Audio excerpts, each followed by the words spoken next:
What would you do if you found out that your tips were being quietly taken from you every single day, and the person behind it was your very own manager? A silver gray pickup truck quietly pulled into the parking lot of Sunset Grill, location 42, its tires gliding through puddles that mirrored the flickering neon lights of the weathered sign above. Rain poured relentlessly, each drop pounding against the windshield as if nature itself were trying to warn of something wrong behind the restaurant's doors. Inside the truck, Ethan Reeves sat still, his hands on the steering wheel, eyes locked on the familiar revolving door ahead, the same door he had once walked through as a powerful CEO. Today, he returned under a different identity, with graying, unkempt stubble, plastic-rimmed glasses, a worn flannel shirt, and a baseball cap pulled low to cover half his face. In the role of Frank Morton, a retired truck driver passing through to visit his daughter, Ethan was no longer the head of Horizon Dining Group, but merely an anonymous customer in search of breakfast. But this anonymity was not for hiding. It was to see the truth without embellishment. He glanced at his watch. 7:30 a.m. The peak of breakfast rush. The perfect time to observe one of the branches whose recent internal reports had left him uneasy. Profits were steady, yet turnover rates were alarmingly high, and conflicting customer reviews mentioned a tense atmosphere inside the restaurant, signs that something beneath the polished surface was slipping out of place. Ethan took a deep breath, opened the car door, and stepped into the freezing rain. The cold lashed against his coat, but he didn't hesitate. The door to Sunset Grill swung open with a familiar chime, and immediately a wave of warmth enveloped him. The scent of fresh coffee, crispy bacon, and sweet pancakes triggered memories of the early days of building his dream, but not all memories were pleasant. He scanned the room. The floor had been half-heartedly mopped, a dusty corner near the register stood unnoticed, and the Employee of the Month plaque dangled crookedly on the wall, the name messily scratched off. To an outsider, these signs might go unnoticed, but to someone who had spent nearly 3 decades defining every standard, Ethan knew, when a place no longer respects the smallest details, it is already on its way to losing the greatest one: trust. A young woman with a tense expression approached. Her uniform lacked the standard badge, her smile was forced, and her nod robotic. "Just one?" she asked quickly, without making eye contact. "Yes, just breakfast for one," Ethan replied in a deep voice tinged with a southern drawl, matching his fabricated backstory. She led him to a table near the kitchen door, a spot with a clear view of the entire service area. When she placed a wrinkled plastic menu on the table without a word of welcome, Ethan knew he had come to the right place, and at the right time. A story was unfolding, not told through words, but through the things people assumed no one noticed. And he, the man they had no idea was watching, would be the one to hear it all. The clinking sounds coming from the kitchen were uneven, like the scattered rhythm of a machine that hadn't been properly maintained in a long time. Ethan sat still, his eyes focused on the service area, but his ears tuned to the noises behind the plastic curtain separating the kitchen. Outside, the rain hadn't let up, and inside, the air was no warmer. Within minutes, he had already mapped out the restaurant's rhythm: 3 servers, 2 male, and 1 female. The 2 young men in crisp uniforms moved slowly, often lingering unusually long at the coffee station to chat, even though each was only covering 2 tables. Meanwhile, the female server, the one who had taken his order, moved as if caught in a whirlwind. She balanced 3 plates of food at once, a pot of hot coffee in the other hand. Small-framed yet decisive in every step, her eyes scanned each table as if she knew every request by heart. The faded name tag that read Lena swayed each time she leaned down to pour coffee. There was something familiar about the way she worked, precise, quiet, and enduring. Ethan guessed she'd been doing this job for more than just a few years. Just then, a family of 4 stepped in, soaked from the rain. Ethan noticed the hostess leading them directly to Lena's section, despite several empty tables in the other servers' areas. One of the children began to cry from the cold and hunger.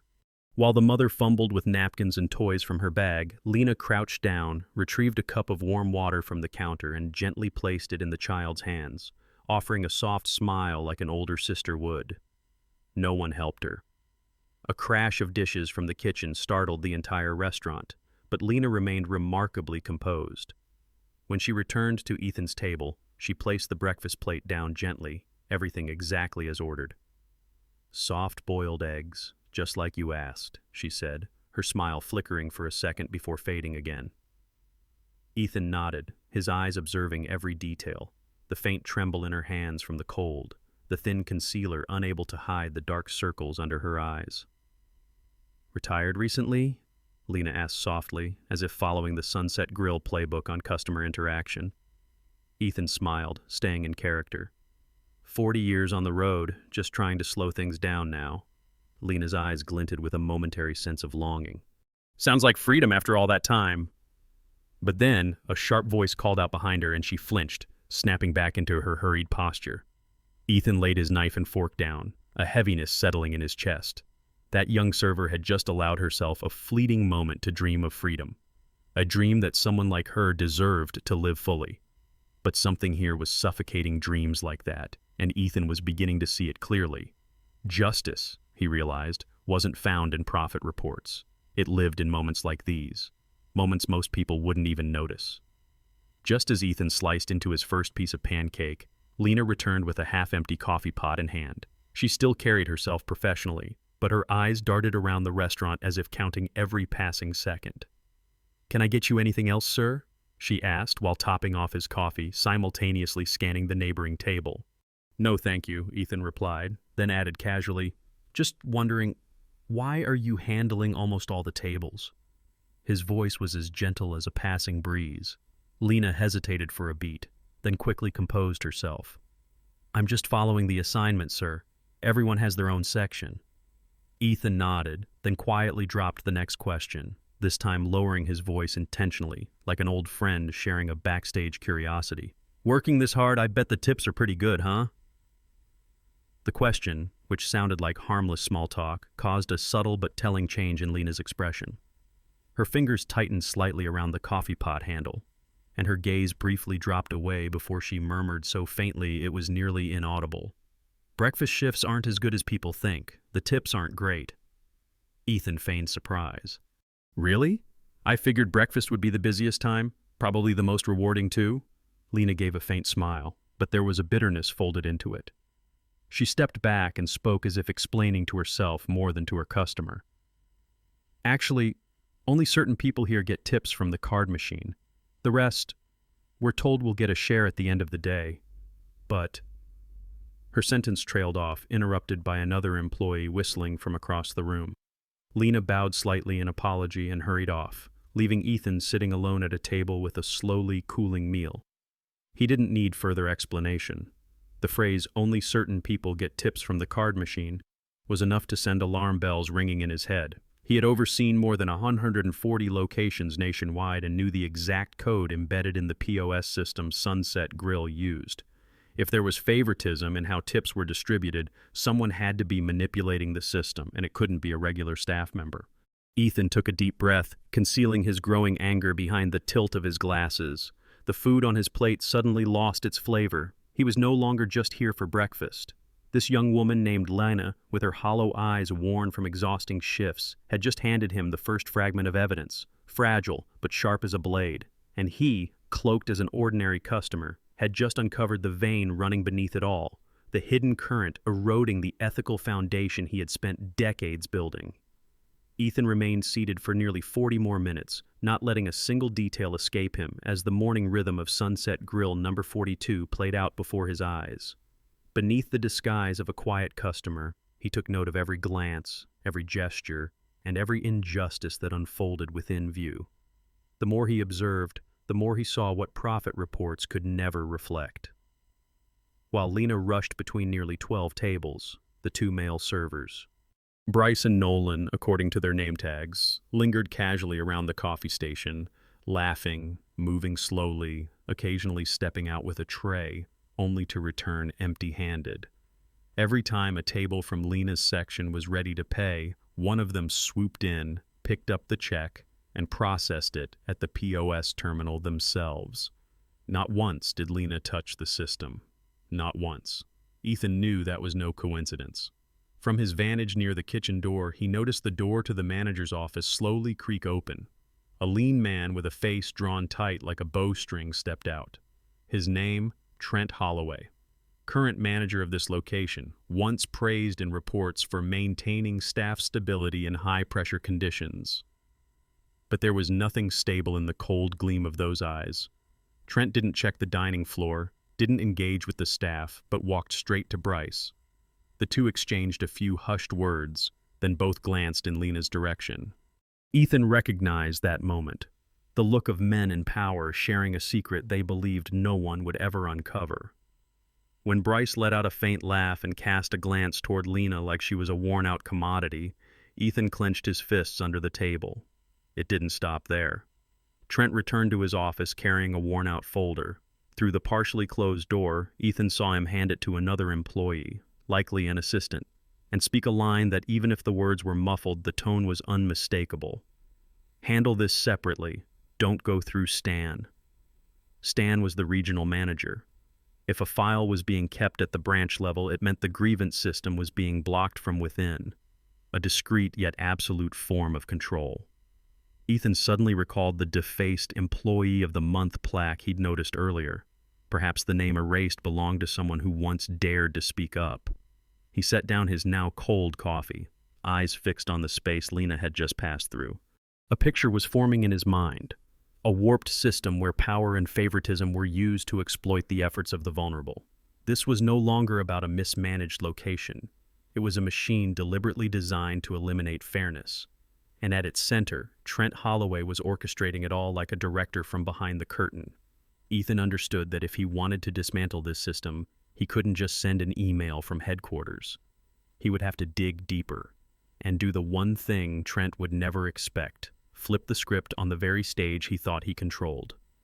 The morning passed by in seemingly ordinary fashion, with customers unaware that among them sat a man quietly eating breakfast while collecting bits of data like a silent detective. When Lena returned with a freshly filled coffee pot, Ethan accepted the cup with a gratitude she didn't seem accustomed to receiving. "May I ask you something, if you don't mind?" he said, his voice slow and gentle. "I'm thinking of moving to this area to live near my daughter, so I'm wondering, is this place a good fit?" Lena looked at him, slightly surprised, but the kindness in his eyes softened her hesitation. "I think you should check out the western neighborhoods," she said, her voice calm. "They're quieter, fewer issues, and a little less injustice." The word slipped out before she could stop it. Ethan looked at her carefully.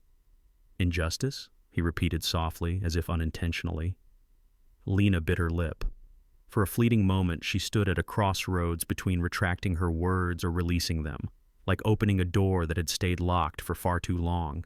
She chose the latter. "We're supposed to split tips through the system," she began, lowering her voice and leaning in, as if sharing a dangerous secret. "But only those with system access get their share directly from the POS. The rest of us are told we'll get our part in cash later. But that part," she paused, her eyes locking onto his, "never shows up." Ethan didn't flinch. He just listened. Lena glanced over her shoulder, then pulled a small notebook from her apron, flipping to the middle and nudging it toward him. Page after page of handwritten notes appeared, each marked with dates, times, table numbers, and lines like POS, $0, tip confirmed $12, POS, $0, guest confirmed $8. Ethan skimmed the entries, then stopped at a red-inked line underlined 3 times. This month. Lost $642. "I've logged everything," Lena said, her voice steady for the first time. "Every shift, every order. I know who's taking it, when they take it, and what they do after." Ethan nodded slowly, like someone who had just confirmed what he'd long suspected. "Why haven't you reported this to corporate?" he asked, though he already knew the answer deep down. Lena let out a dry laugh. "Who's going to listen? Bryce is Holloway's nephew, and Holloway signs off on all reports going up the chain. My sister once filed an anonymous complaint. The next week she was scheduled at 6 a.m. 3 days straight with no tips in her section." She took a deep breath, her tone darker. People here don't quit because the pay is low. They quit because their spirit gets broken. Ethan remained silent. Throughout his career, he had dealt with corruption, fraud, and even internal political games. But rarely had he seen a system so carefully disguised under a friendly exterior that even its most wounded had learned to smile through the pain. And that, the quiet endurance of people like Lena, was the most chilling warning of all. He closed the notebook and set it gently on the table, as if sealing a promise. No words were spoken, but Lena understood. The look in the man's eyes had changed. He was no longer just a stranger. He was someone who would not let this continue. When Ethan left Sunset Grill that morning, he didn't look back. He didn't need to. Everything he needed to see had already been laid bare, as stark and glaring as fluorescent lights revealing corners long ignored. In his pocket, Lena's notebook had been carefully digitized, the first piece of evidence to launch an internal investigation no one at that location would see coming. That afternoon, he held an emergency meeting with Mara Stanton, the head of strategic investigations for the company, in a small hotel room overlooking the harbor. After laying out the entire situation, he pulled out a special membership card embedded with an internal ID code, something only executive-level members possessed. Ethan looked at Mara, his voice calm but resolute. "I'm going back in with this card, and a large tip. I want to see exactly whose hands it lands in, and how the system logs it." 2 days later, Ethan returned to Sunset Grill, dressed exactly as he had on his first visit, this time accompanied by his daughter. Mara, playing the role of a visiting family member surveying the area. They were seated near the window, just as the breakfast shift was hitting its stride. Lena looked briefly surprised to see him, but her smile still appeared, though a hint of weariness lingered in her eyes. "I remember you," she said, pouring coffee like nothing had changed. But something had. Today, their assigned server was not Lena, but Bryce, the one who had previously avoided serving unknown guests. Ethan noted the change wasn't random. Trent was likely watching Lena's tables and had deliberately positioned Bryce to handle any high-tip regulars. Bryce approached with the polish of someone freshly trained. Perfect smile, even tone, highlighting new menu items and suggesting promotions like a textbook employee. Ethan ordered without hesitation, and after the meal pulled out the member card and spoke clearly enough for the discreet mic in Mara's jacket to catch every word. "I'd like to pay with this card, too, and leave a $50 tip for the young woman who served me earlier this week, even if she isn't the one closing my check today." Bryce blinked briefly but kept his smile. "We ensure all tips are evenly distributed at the end of the shift," he said, taking the card to process the payment. An hour later, in their makeshift conference room at a nearby hotel, Mara and the analytics team had already pulled the transaction data from the POS system. The $50 tip was logged, but it wasn't divided. Instead, the entire amount was routed to Bryce Holloway's employee ID. And Lena? Not a single entry existed in the system. Ethan sat silently, eyes fixed on the number glowing on the screen, entirely unsurprised. He spoke only once, never breaking his gaze from the transaction ID. "We just matched the blood to the knife." The hunt had begun, no longer a suspicion, but a reckoning. Friday. The sky was unusually clear after days of relentless rain, as if the atmosphere itself were holding its breath in anticipation of a storm not born of clouds, but of people. At exactly 8:45 a.m., 3 black SUVs pulled up in front of Sunset Grill number 42. No sirens, no banners, but the presence of a group of sharply dressed individuals wearing name badges, carrying tablets and files, immediately drew every gaze inside the restaurant toward the door. Lena, mid-pour with a pot of coffee, froze, her hands trembling slightly as she recognized the man walking in. He was no longer Frank Morton, the kind-eyed, modest stranger. He was Ethan Reeves, CEO of Horizon Dining Group, clad in a tailored gray suit, his eyes cold as a winter lake. And in that moment, she knew the hour of reckoning had come. Trent Holloway stepped out from the office, forcing a smile that vanished almost instantly. "Mr. Reeves, we weren't informed of your visit." Ethan looked him squarely in the eye. "Exactly. If you were, all I would have seen is a performance." The restaurant fell into a hushed stillness as Ethan moved to the center of the dining floor. His voice rang out evenly, yet carried undeniable weight. "I apologize for the disruption. My name is Ethan Reeves, CEO of Horizon Dining. Today, we are conducting an emergency audit of this location. All breakfast meals today are on the house." The customers murmured in surprise, while the employees barely dared to breathe. Ethan turned to Trent and Bryce, both trying to remain composed. "Mr. Holloway, Mr. Bryce Holloway," he addressed them by full name. "We have been monitoring operations here for the past week. From the POS system to audio recordings and security cameras, we have collected concrete evidence of fraudulent tip redistribution, the creation of fake employee profiles, and the theft of real employees' earnings." Bryce stammered in protest. "That's not true. You can't just—" But Ethan raised a hand, signaling Mara to display the tablet screen. There it was. The $50 transaction Ethan had made himself, routed to Bryce's employee ID, while Lena, who had actually served the meal, received nothing. Bryce's face drained of color. "You said no one checks that stuff."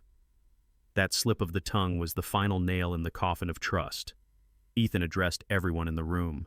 "Effective immediately, Trent and Bryce Holloway are permanently terminated from Horizon Dining. Legal counsel has already been contacted. Fraud, system manipulation, and the exploitation of vulnerable staff will not be tolerated." 2 security personnel stepped forward, escorting them toward the exit. Trent yelled, "I built this place. I'm the one keeping it alive." Ethan didn't blink. "No, these men and women are the ones keeping it alive. You simply used them to build your own power." As Trent and Bryce disappeared behind the door, Lena remained frozen in place, unable to believe what had just unfolded. Ethan approached her, his expression softening. "I'm not a truck driver, but everything I saw, the tired eyes, the handwritten notebook, it was all real." And for the first time in months, Lena's tears fell, not from exhaustion, but because she knew, finally, the truth had been heard.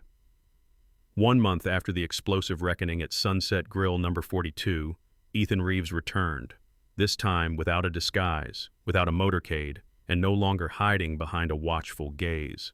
He brought only a slim leather briefcase and a quiet smile, like a father visiting a child who had just recovered from a fever. When the doorbell chimed, Lena Taylor stepped out from behind the counter, no longer with the frantic demeanor of the past, but with steady confidence in a brand new uniform, her new name badge gleaming. Shift Manager, Lena Taylor. "Good morning, Mr. Reeves. Your usual table is still open," she said with a genuine smile, no longer forced, no longer weary. Ethan was guided back to the same table as before, but everything around it felt remarkably different. The table shone, the warm yellow light softened the room, and the staff moved gracefully and with initiative, no longer weighed down by tension or exhaustion. On the wall near the kitchen, a new digital display showed each shift, each employee, and most notably, a real-time tip distribution chart. Ethan leaned in slightly. "Is the new system working well?" Lena nodded, pouring his coffee with a gesture of quiet gratitude. "Transparency changes everything. Every team member can see exactly what they're earning. No more secrecy." She pointed to the screen near the kitchen. "Every tip transaction appears on the spot. No more promises that vanish." Beside the register was a small box labeled "Anonymous Reports," sent directly to internal audit. This was part of the reform Ethan had insisted on after the incident. Every employee now had the right to speak up without fear of retaliation. Lena continued, "Since the new system launched, even the customers say the staff seem happier. We're not working just to survive anymore. We're serving to create a real experience." Ethan asked, "And your classes?" Her eyes lit up. "Final term starts next week. The compensation from Bryce and Trent covered the rest of my tuition, and even helped me get a new car." Ethan nodded, pleased, but Lena wasn't done. "But the most important thing wasn't the money. It was being seen. Finally, the voice of someone ordinary actually mattered." Ethan stood and walked toward the back, where the kitchen still carried the warm scent of morning pastries. There, he noticed a small bookshelf, a few accounting textbooks, and a whiteboard that read, "Internal Training Schedule, led by Lena." A space once ruled by deceit had now become a place where hope was being planted. As he prepared to leave, Lena escorted him to the door. Behind her, a wooden plaque displayed the branch's new declaration: "Respect begins with transparency, and success will follow." Ethan stepped into the morning sun, his heart light, just like when he built his very first restaurant. When his phone buzzed, it was a message from Mara. "New alert, small branch in Nebraska. Similar signs." He didn't hesitate. "Send the investigation team. I'll be there by morning." Before getting into his car, he glanced back at Sunset Grill one last time. The sign was still old, the windows still familiar, but inside, everything had changed. All because one ordinary girl dared to tell the truth to a man she thought was just passing through. And Ethan knew real change doesn't always start with strategic meetings or lengthy speeches, but with a cup of coffee, a small notebook, and the quiet courage of someone nobody noticed. A system is only truly strong when the smallest voices are heard and protected. In the service industry, where every smile comes at the cost of sweat and self-respect, transparency is more than a process. It is a core ethic. If you believe that justice does not begin in boardrooms but at service counters and among the silent hands behind the scenes, then like and subscribe to stand with stories like this one. And don't forget to leave a comment with the phrase "fairly shared," because fairness always deserves to be named.